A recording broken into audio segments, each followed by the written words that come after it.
And you're very welcome along to this week's edition of Dadcast. There's the camera. I should look at that. And all the dads are here. Nathan is here. Good morning. Dave is here. That's bringing all the energy, Nathan, that we would usually associate with you. Obviously, you've been broken down by the parenting you're having to do. Dave is here. Morning, lads. Adrian's here. I'm enjoying Dave's stethoscope. Yeah, I'm also. I love the way the best part about Zoom is you can see who is distracted and who's actually having to do a little bit of mid-show parenting, because there's a mute button and Nathan is currently engaged in something very important there, obviously. That's either that or a wine delivery. My wife just came in the door to the sitting room and she had a look of what I thought was extreme panic. And I was like, what could have just happened in the 30 seconds we've been on air? And a real despondent look. She said, I can't get the TV to turn on. That is a crisis. This is after last week. She sent me a message of our oven door in pieces. I was like, where had you gone to that? She needed to send you a message. I find like that there's no need for 1 day, the 4 hours a week I leave the house to go to work. Yeah, so not having an oven during this crisis, not a good thing. Do you believe those 4 hours a week are a precious oasis of soothing balm, or your trip to Fallujah? Which of these two is the side of the scales that you I don't know. It's weird. I have a good routine of I go to the shop on Monday morning and do like a mammoth, don't need to go to the shop for the rest of the week shop. And I go into work on a Thursday evening. And both times I feel like I'm going to Fallujah. I feel like I need to have a shower. Like I could have picked up 100 different things here. Like I just feel sick. You're pretty bad anyway, aren't you? I am. Yeah, Yeah, it's not a good time to be a hypochondriac, I can assure you. You were like this. You're what we are now before all this started. No, I wasn't. I'd kind of calmed down on it. But once you have kids, hypochondria sort of dissipates quite a bit, where you worry more about them becoming ill than caring about you becoming ill.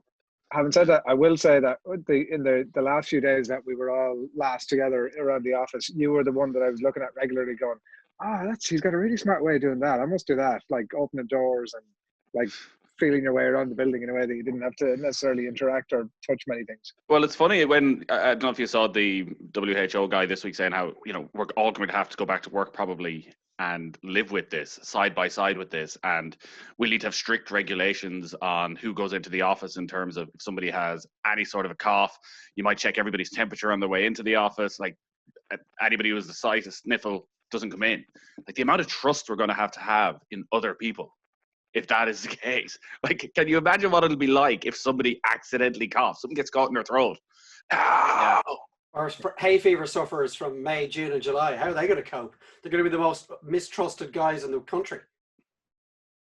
I guess you just get a diagnosis of hay fever and it's like... And put it on your chest. Yeah. Like a badge.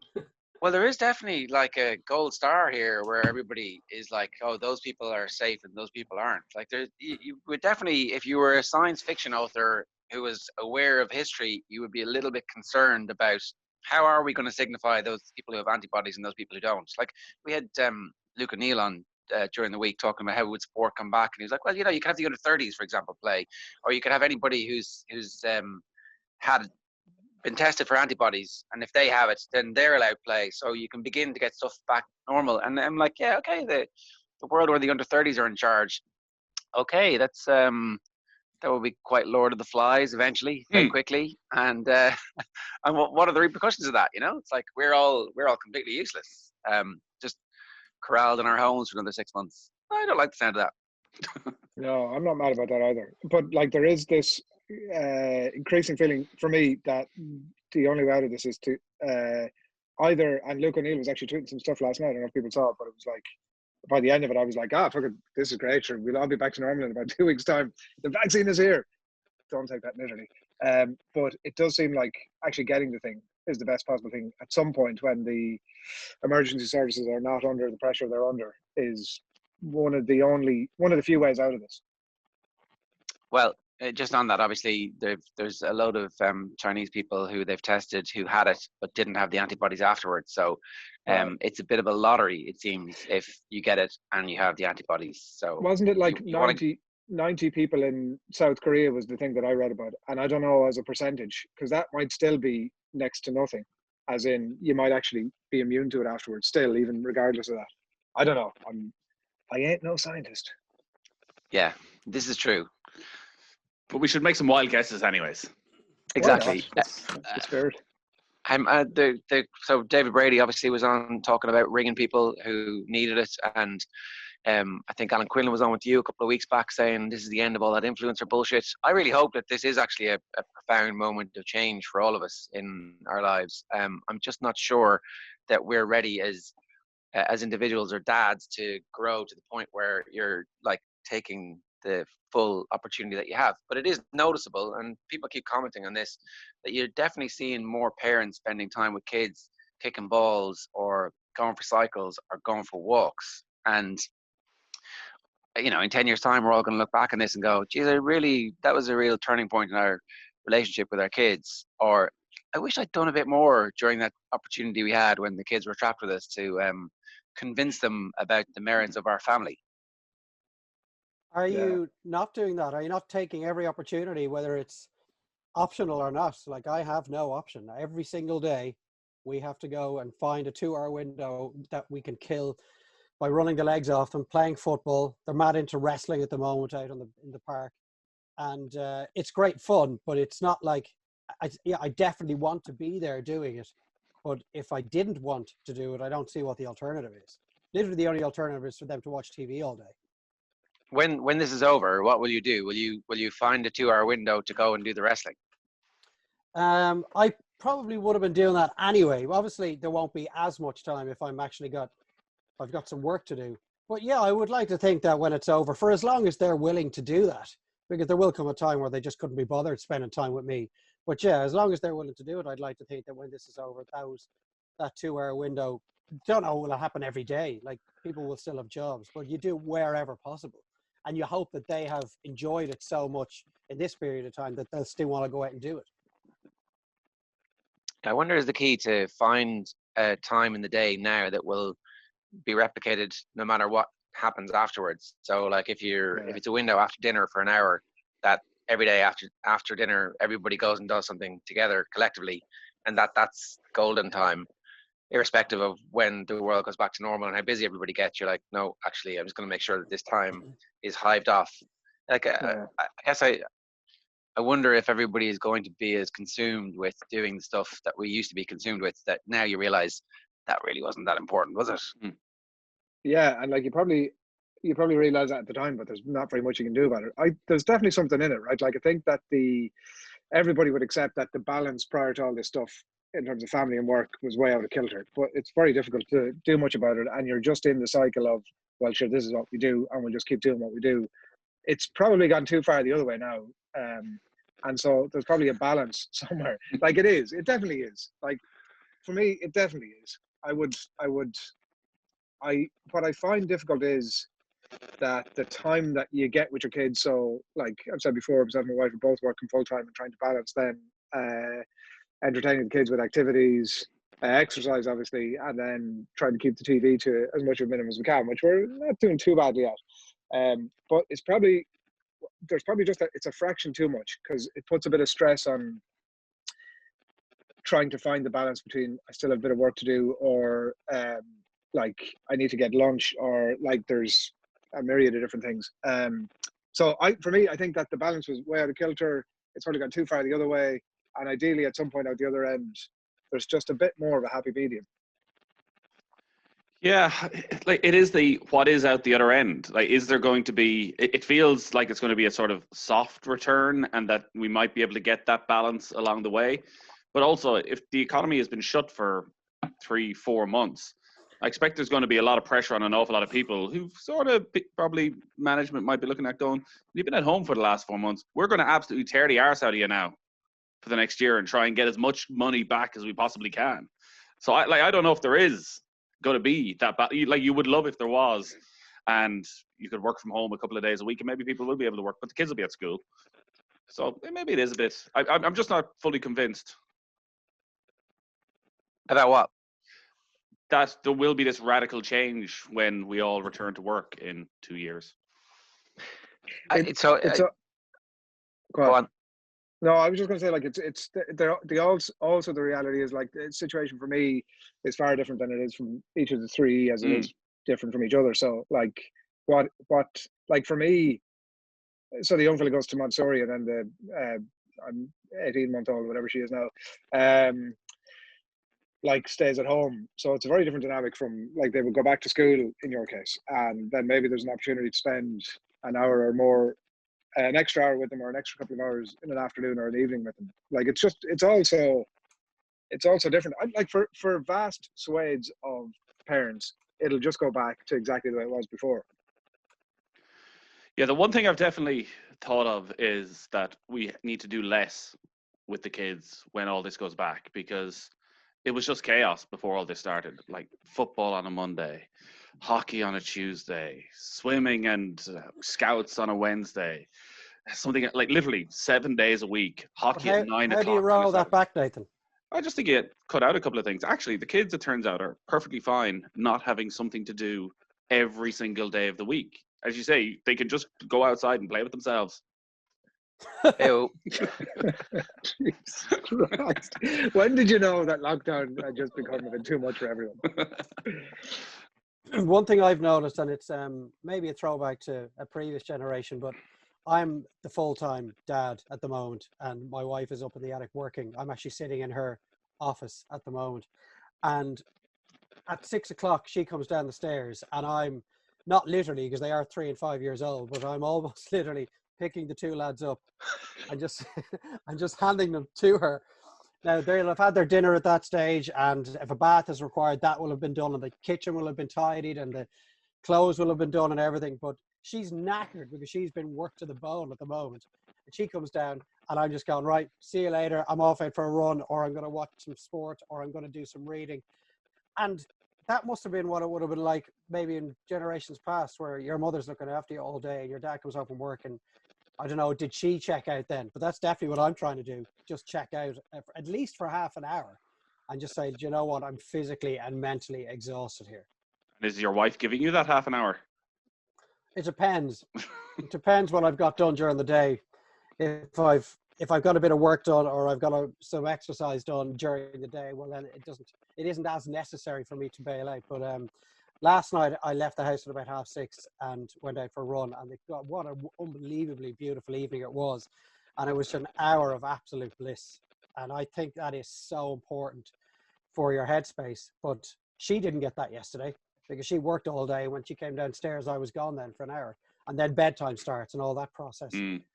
It's chaos for the person who's working full time in the house, which is certainly Ger and Adrian, or you as well, Nathan, the three of you. What is that like? Can I just ask, was your wife in any way resentful of the fact that you handed over the kids after her slaving all day to keep the show on the road? And like, legitimately, was there a sense of, what the fuck do you think I've been doing upstairs all day? Not at the moment where I said, look, I need to do X, Y, and Z. But I think by the time I got back, and it might have been 7:30, for example, she was at that stage. She's thinking a drink. Like, yeah. 8 cans out the backyard. Great run. I had a great run. It was brilliant. That was some high quality cider I've just been drinking in the bushes.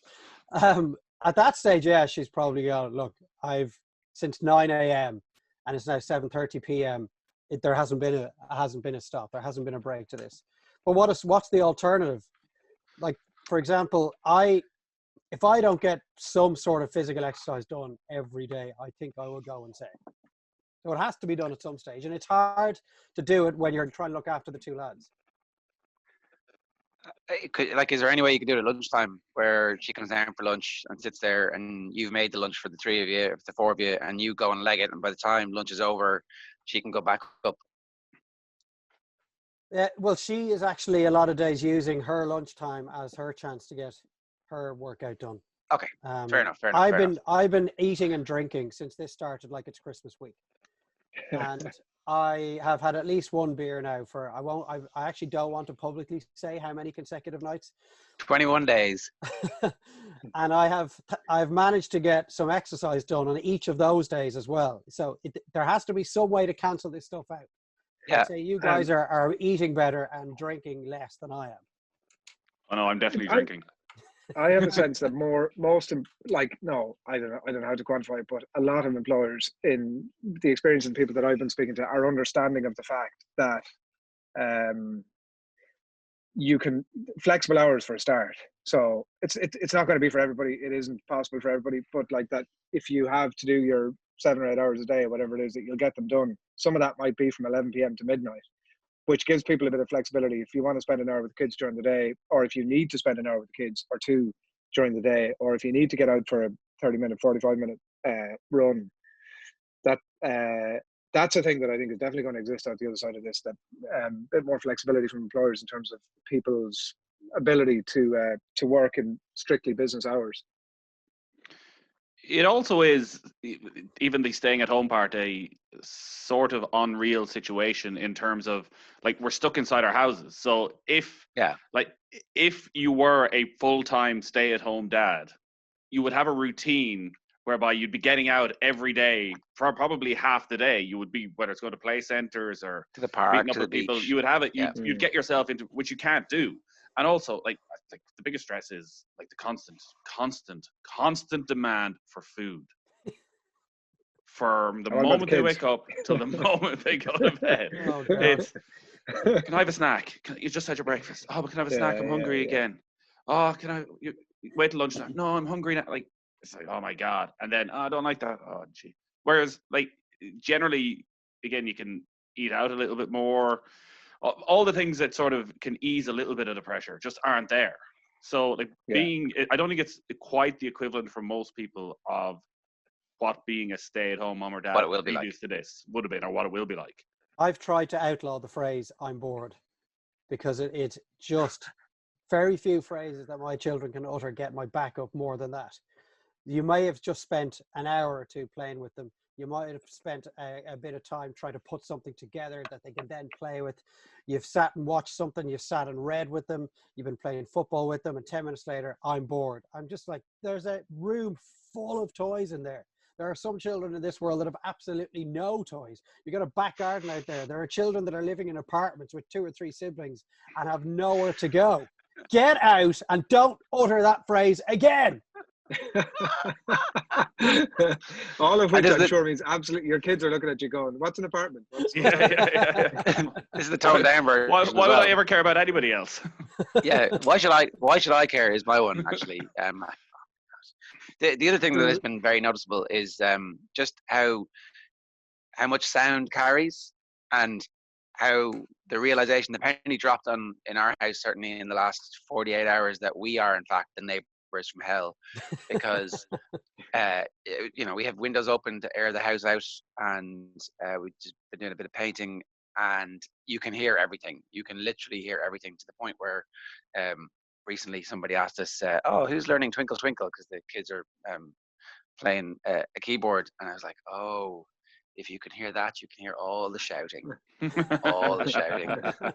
And that's like not just the parental shouting, but the kids shouting at each other, the kids just randomly shouting, the kids making dog noises and howling like wolves in the back garden for hours and hours and hours.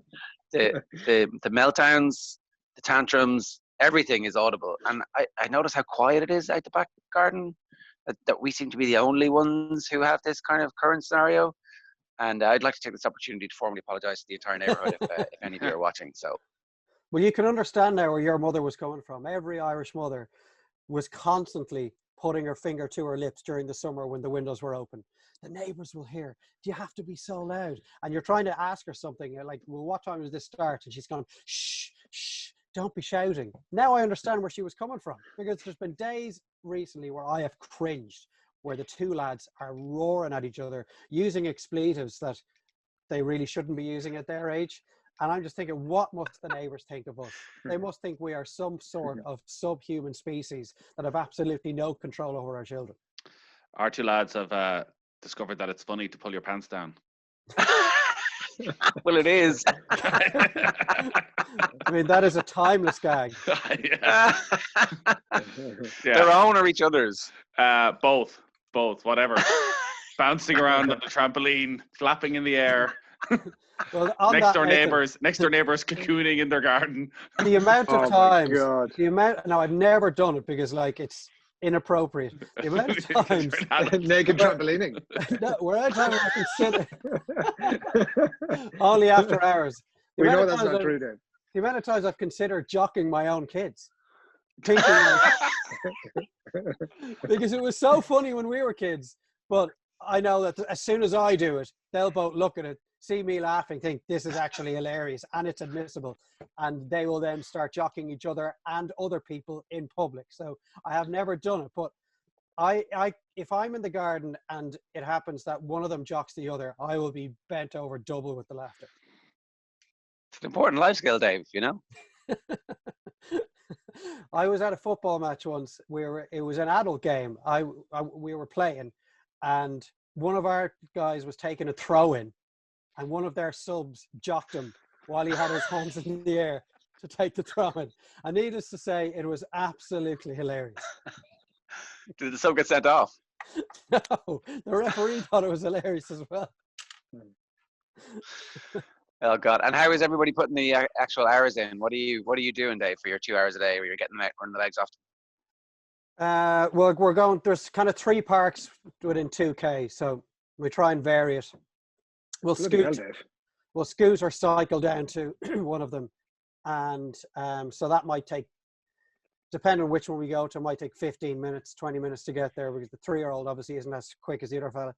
And then once we get there, we'll spend an hour playing football, randomly chasing things and each other, a bit of wrestling, and a couple of races. Then the 15-20 minutes back, and you've killed the 2 hours, and they've expended a good deal of energy. We've got the paddling pool out over the last 2 or 3 days as well, which is a godsend. Weather has been a blessing, but the problem was the other night when I took it down, it's like a 1980s All-Ireland football championship winner. It had not wintered well. As I was pumping it up, I started to hear punctures coming from 5 different parts of the paddling pool. So I've been out there with masking tape and sellotape and all sorts, trying to keep it inflated. So when they're in it, it's fine if I go out there and maybe spend 20 seconds pumping it up every 10 minutes or so. But they absolutely love that. And that's as good as a pool on holidays where they're absolutely exhausted by the end of it. And we've been pretending we've been in France. We had the paddling pool out as well, and we're calling it France. We're calling the back garden France, which everybody seems to be getting on board of. Again, I think the neighbours who are also cocooning are have an ear over the fence, going, "What are these fucking idiots? What are they?" We got the paddling pool out last Saturday and filled it up, and slowly but surely the water was emerging from underneath. I was like, God damn it, there's a hole in it. And it was only then when we put it down an hour later, I realised we hadn't closed the valve on it. So it was literally pouring out. Is there anything else to do as regards those 2 hours? I think that you have to get out of the house. Exercise. It has to be exercise, hasn't it? Like, Nathan, when I was talking about the constant eating, it's never ending in our house. Absolutely never ending. Can I have a treat? Can I have this? I don't want that. It's non-stop. And like, my mother-in-law was onto us the other day, and she was like, "Oh yeah, he's eating well, is he?" Like, he's definitely sort of enjoying the benefits of being sat around. So, wow. Yeah. Like, look. I thought she was just questioning whether you were, cooking properly. Culinary skills to cook properly, not that he'd been having far too much. We've like because you don't eat a single morsel outside of your front door, like the preparation and dedication to the shop and the planning and the cooking is never ending, like non-stop. But it's all good, wholesome, homely food, etc. But definitely trying to get them out and like run, walk, cycle the arses off them is hugely important and like difficult as well, given that there's only so far you can go or so much you can do. There ain't no more funky monkeys, is the difficulty. Jesus. Yeah, for a while. Maybe ever. Yeah, the kids are all going to be grand, so it's just about whether or not you have somebody who the kids can infect when they get home, having been infected themselves. Or go with. I guess if you have had it and have the antibodies, then you can go to Funky Monkeys all you want, because like you're not at a risk, and you're not at risk of picking up and transmitting. Can you be asymptomatic and a potential carrier if you've already had? I don't know. Well, I guess there'll be different categories on your stamp. The food thing though, like when you've basically had nothing to do all day except think about what's going up for dinner, and it's you make dinner and then they won't eat it. It's like it's a point of high tension where we never you realize that we never once discussed what we were having for dinner any morning ever in the 20 years we've been together prior to this lockdown. And the first couple of mornings, and we were awake maybe 10 minutes, and I looked at her and I said, so what are we going to do for dinner tonight? And in that moment, we realized we'd become our parents. Absolutely. And it is a daily conversation now. So what are we going to make for them? What are we going to make for us? Are we going to eat with them? Are we going to get them down and then eat ourselves later? We never used to discuss this. It was never a conversation that needed to be had prior to 3 p.m. any day. Yeah, you see, maybe there's an interesting point in that like the sitting down together for a family meal has always been seen as a hugely important thing. But that was before you spent every minute of every day with your family. Gone now. Because we had, I think for probably the first time since this started, I must have been working one of the evenings and dinner wasn't ready. So we were like, we'll just give the kids their food now and we'll have dinner in an hour when I'm done. And there was no trouble at all. It was like they just sat there. We had a perfectly relaxing dinner compared to the previous night where I had absolutely lost it. Had you put them to bed? Did you have like a little romantic date night? No. Right. See the kids. It's worked out. Certainly not. There's a lot of wine. There's a lot of wine. That's all I can think about is that I can't listen to Nathan anymore without thinking about the 47. The wine is still there. The wine isn't. The wine isn't all gone yet. Halfway through it. Oh yeah, we're definitely halfway through it. Come on. Come on. Are you mad? Bottle bags are open, aren't they? What did you lose over, Nathan, on that occasion? Oh, just not eating their dinner. It was like a lamb tagine, and you're like, so going, if you just eat the 2 bits of the lamb, and like it was couscous with it, which they both love, but decided they didn't love it with this, and they weren't going to eat it. I was like, get that, because I think there was still Easter eggs left at that stage. So they'd had some Easter egg earlier on, and then you go through the long list of things that you've done for them that day. And then the one thing I want you to do, get up to your, what do you do with them? I'm like, get up to your room. And they're all like, all right, I've loads of good stuff up in the room. I don't really care. There is no I did parent.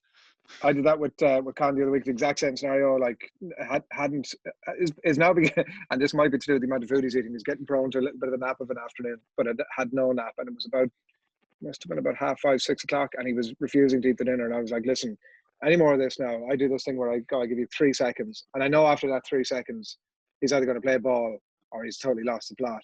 I'll give you 3 seconds to sit down and start eating that dinner, or else you're going up to your bed. Wailing. So I picked him up, brought him up to bed, put him in, locked the gate, went down. And normally the sort of wailing, I'd say to him, right, when you stop crying now and you're ready to come down, you come out here and give me a shout and I'll come up and pick you up or whatever. And not that long went past and everything went quiet. And I thought, this is great now. This is good. We're back in the family. It's great. I'll go up and get him now in a minute. He'll be out to call for me. And you know the way, like when it stops raining, you don't really notice it stops raining. I didn't really notice very much for about 20 minutes, and then realized the fucker had fallen asleep upstairs at like 6 o'clock in the evening. Oh no! And, like you're into a whole shit show. Then he hasn't eaten dinner. He's going to sleep for a short period of time. Wake up more grumpy afterwards. Won't be able to get him asleep at 8 o'clock. Did you risk it? What did you do? He'd been asleep already for about 20 minutes at that point, so I went up and got him up. But like, all you're dealing with at that point is like a bomb that's already exploded. So you're sitting at the table, trying to force him to dinner. He's like wailing and roaring. There's no reasoning with him.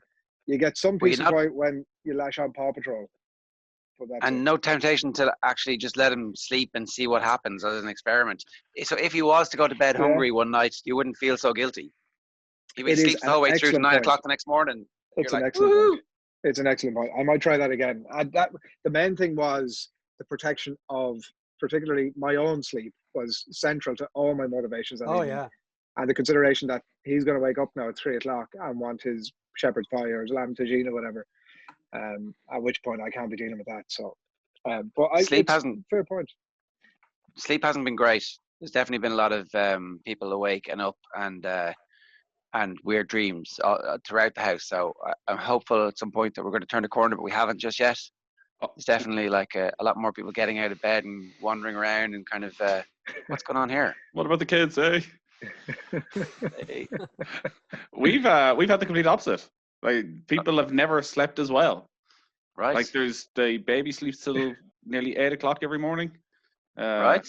The lads wake up at if she has a very strict routine in the morning where she comes into bed, I go down and get her bottle.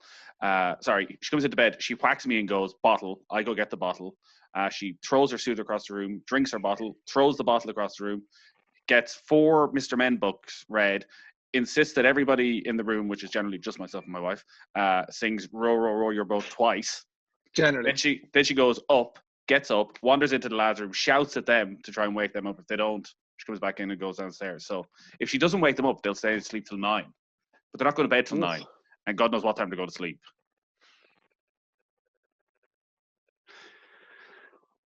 Hang on. What time do they go to sleep? I don't know. Well, she goes to sleep. She's asleep at 8. So she's sleeping 8 to 8. They go to bed between 8:30 and 9 now. And I'd say 10 o'clock maybe. Right. That's very late, isn't it? I mean, whatever, but for them, but for ye in terms of like any. Oh well, they're gone. But they're gone to bed. Point about the romantic date nights. Or but they're gone upstairs by 8:30, 9. So you can switch you downstairs. That's fair enough. Jesus Christ. Smoochy. Can I give thanks to a what are our listeners called? Are they friends of the pod? Please don't bring that up in this environment, Nathan. Come off it. So you may remember that I had a real fear of my summer holiday this year, that it was basically going to be a live role play type Dadcast where careful where me and my family and a substantial amount of our listeners are all in the same hotel at the exact same time, watching me parent and realize that this is all a lie. So obviously quite a few people have booked into the same hotel, and the hotel is still open. The bastards. Technically, it's still open. Really? Yes. So you're not getting a refund? So you're not getting a refund. But fair play to Alan Ennis, who got in touch and said, I heard you saying a couple of weeks ago that you couldn't get a refund. And give me a few little hints and tips to get a refund. Oh, all right. Words. Pretend that you've got the virus. Shh. Okay, right. No, he went with another route, but that's one you could go with as well. Well, you definitely need to be passing it on once we can take this offline, because But do we need to take it offline, or is this not like the only time we've ever actually performed a public service, or is it like a secret that only a few people can do? I think we could jeopardize Nathan's hard cash here if we get too deep into this conversation. Yeah, wait till the cash is back in my account, and then next week I'll give you a full rundown. Because ours is coming up pretty soon. We have Ryanair flights to France, and we have a campsite booked as well. And and you have flights to Istanbul, of course. Well, I see separately there. I do have flights to Istanbul. Yeah. They're going to reschedule it for the end of August, so make sure you keep that window free. Obviously. Reschedule what? The Champions League. Champions League final. Oh yeah, okay. In the same place? Seems that way, yeah. No, right, that'd be cool. It won't clash with my family holiday, and it won't clash with like an important school week for my kids that I would have been missing, and now I won't miss it. It's great. I mean, ultimately, this has all worked out pretty well, I would say, for me so far. Yeah. Tommy Hayes has been in touch on Twitter to say, after 5 weeks at home, I will never again complain about teachers being overpaid. They do God's work. I don't know how they do it. The start of this, everybody's like, send the teachers out to the front line and make them do extra stuff. And then 2 weeks later, it was like, oh my God, those teachers, they're amazing. I can't believe it. It was a quick turnaround. Yeah. I think every school seems to be slightly different, but again, it's not a normal scenario. Clearly people have underestimated what teachers have done, which is, anybody should be able to do this. So anybody should be able to sit with a child and know the mechanisms that get them to concentrate for more than 3 minutes at a time. It turns out they went to college to learn this shit. And that me, who's just wandered into the room and said, sit down there and do that. don't get up for the next 10 minutes, that doesn't work quite as well. Yeah. I always wondered about those people who complained about whatever job it was in the public sector. Like, there wasn't a secret convention. It wasn't, you needed to have half a green eye and half a brown eye to get into it. The selection criteria was you apply and you can do it if you want to do it, so long as you meet the selection criteria. It wasn't a great mystery. I was like, well, what if you think it's that fucking easy, go and do it. If, like, as opposed to bitching about it the whole time. But at least maybe that's one of the changes that comes in life. Our public services are revered for being the people who built our republic and who maintain it and keep it going, as opposed to a leech on society, which is kind of how they were painted for a couple of generations there. This all got a bit political, didn't it? Perhaps. One final thing, and I found it just triggered a memory of it when Nathan was talking about losing the head when the lads wouldn't eat their dinner. I found if you literally tell yourself not to lose the rag, it will result in you not losing the rag. And it started on Sunday when I absolutely fired every single toy I had out of my ginormous pram. And I had to take a step back. It was also witnessed by a couple of members of the public. And I had to take a step back and go, okay, like, this is not good. You cannot be losing your temper in this way. And since then, I went to bed that night and I sent myself an email saying, do not fight with my eldest guy. Do not fight with him today. So first thing I did the next morning, I usually check my emails. There it was. Do not fight with him today. And I got through that day without any rows, even though he probably looked to engage in one or two over the course of the day. But when I feel the temperature rising, I literally tell myself, do not lose the rag. Do not lose the rag. And take a deep breath. And by Tuesday, I was saying it under my breath. So my lips were moving, but he wasn't able to hear anything. But he was asking me, sir, what are you saying there? What is it you're saying? But it definitely worked. And it's continued to work all week. I've been an ocean of serenity when the temperature is reaching boiling point for the last 5 days. If any dads are out there and they're really struggling to keep a lid on it, try it. That's the name of this episode, Dave. Do not lose the rag. First off, explain to us the embarrassing way that you lost your temper in public so that other people saw it. I can't. No, it's like, if my wife was there, she was horrified enough that there were a couple of people that saw it, and I'm sure she wouldn't want me telling the nation as well what I did. I know, but your wife's not here, Dave. We'll never tell her. Don't worry. I was. She has a camera set up in that room, though. I was kind of in the wrong as well, in that I thought my eldest had done something that he probably hadn't. And let's just say there was a scooter that was thrown over a fence. What? Sorry, what? Oh, God. And then, I know. Oh, wow. And then when the reality of the situation became clear, I was obviously completely in the wrong. The entire family were just looking at me like they would rather I never return to the house again. And I had to climb over the fence and retrieve the scooter. And it was only then that I turned around and saw a couple getting into their car, looking at me as if, you are just the worst father in the world right now. How could you treat your beautiful 5-year-old in such a way? I'd say, to be fair, look, there's nobody judging you at the minute, Dave. Everyone's giving you a little bit of leeway. Where did the smoothie end up? Where did what? The smoothie end up? No, a scooter. Oh, a scooter. I thought you said smoothie. Yeah. Where did the scooter end up? Yeah, over the railing in the park. Okay, there was nobody on the other side of the railing, was there? No. Okay. But it turns out it was a good thing, because that night I sent the email, and the next 2 nights after that I sent the email. So it's there for me in my inbox first thing in the morning. And so it sets this tone for the day, walking down the stairs with that message in your mind. And I've become far more tolerant of their little outbursts. And when you try and prepare something that they then refuse to engage in, even the second day of it, he simply had to go to his room because he just did something that was not good enough. And I just didn't even open my mouth. I looked at him and I just pointed to his room. I didn't say anything. And so he was sent to his room without me having a fight and breaking the message in the email.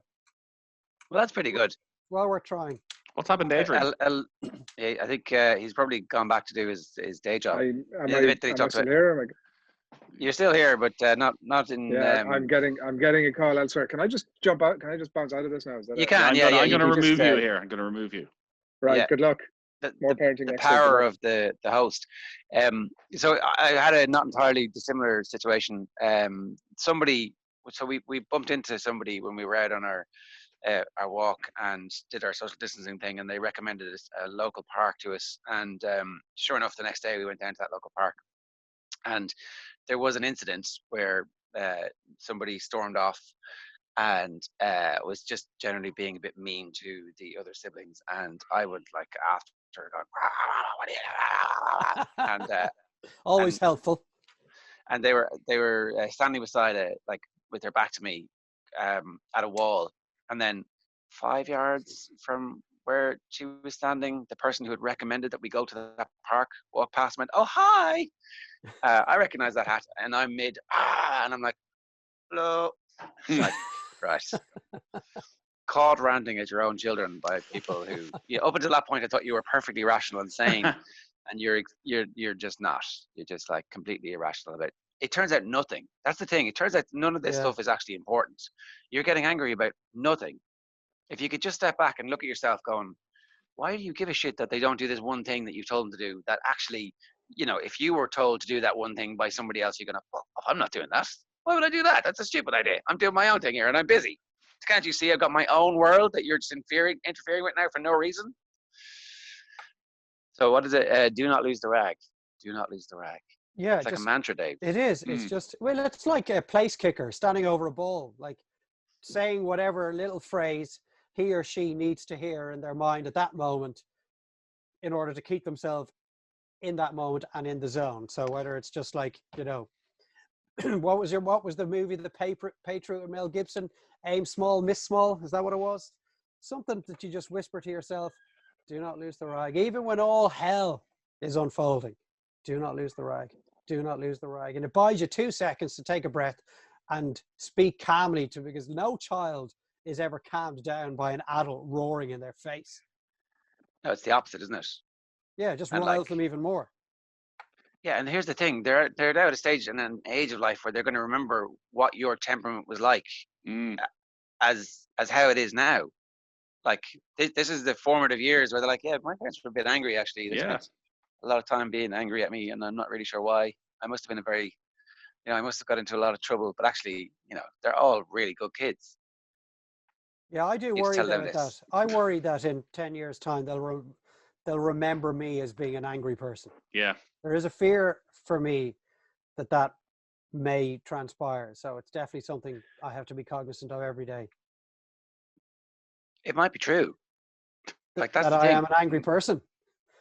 Well, yeah, and I don't mean that in a bad way. I mean it for all of us, really. Like to what you're describing, Nathan, exactly what I'm describing. This doesn't happen like once a year, This every day. Yeah. So,